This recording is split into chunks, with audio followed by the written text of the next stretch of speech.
যে সূরা শত্রুকে অন্ধ করে দেয়। কি করে দেয়? এই সূরার প্রথম 9টা আয়াত যদি বিপদে পড়ে, শত্রুর কবলে পড়ে আপনি তেলাওয়াত করেন, শত্রুর চোখটারে অন্ধ করে দিবে কে? আল্লাহ। বিশ্বনবী মক্কা থেকে যখন মদিনায় যায়, হিজরতের সময় বিশ্বনবী সূরা ইয়াসিনের প্রথম 9টা আয়াত তেলাওয়াত করলেন।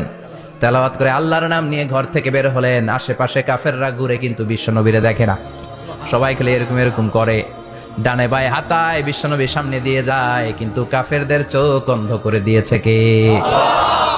এজন্য কোরআন তেলাওয়াত করলে কাফেরদের চোখকে অন্ধ বানায় দেয় কে? আল্লাহ। এজন্য সূরার একটা নাম হচ্ছে সূরাতুল মুইম্মা। কি নাম? অন্ধ করে দেয়। তাফসিরে কুরতুবির মুসান্নিফ ইমাম আল কুরতুবি, উনাকে জালিম বাদশা বন্দী করেছিল। ওনার তাফসিরে এসেছে উনি শক্তিশালী লোক ছিলেন, জেলখানা ভেঙে বাঁচার জন্য দিয়েছে দৌড়। উনারেও ধরার জন্য জালিম বাদশার সৈনিকেরা ঘোড়া নিয়ে রওনা হয়েছে। উনিও দৌড়ায়, ঘোড়াও পেছন থেকে আসে। ওমিয়া মানুষ কি ঘোড়ার দৌড়ের সাথে পারে? উনি হাঁটতে হাঁটতে হয়রান হয়ে এক বালুর ময়দানে যে ধপাস করে পড়েছে। ওরাও ঘোড়া দিয়ে এসে নেমেছে, কিন্তু আজীব তামাশা, উনি বালুতে ধপাস করে পড়েই সূরা ইয়াসিনের প্রথম 9 আয়াত তেলাওয়াত করতে শুরু করেছেন।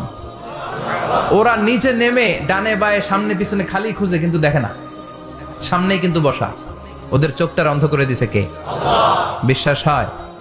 ঈমান হয়? এজন্য বিপদে পড়লে সূরা ইয়াসিনের প্রথম 9 আয়াত পড়তে রাজি আছেন? আল্লাহ তুমি তৌফিক দাও। আর জোরে পড়েন আমিন। এজন্য আল্লাহ চমৎকার ভাবে এই সূরাটা শুরু করে দিলেন। 2টা কাটা অক্ষর দিয়ে আল্লাহ বললেন ইয়াসিন ওয়াল কুরআনিল হাকীম ইন্নাকা লামিনাল মুরসালিন আলা সিরাতিম মুস্তাকিম। পড়েন সুবহানাল্লাহ। ইয়াসিন সূরাটা শুরু করলেন কি দিয়ে?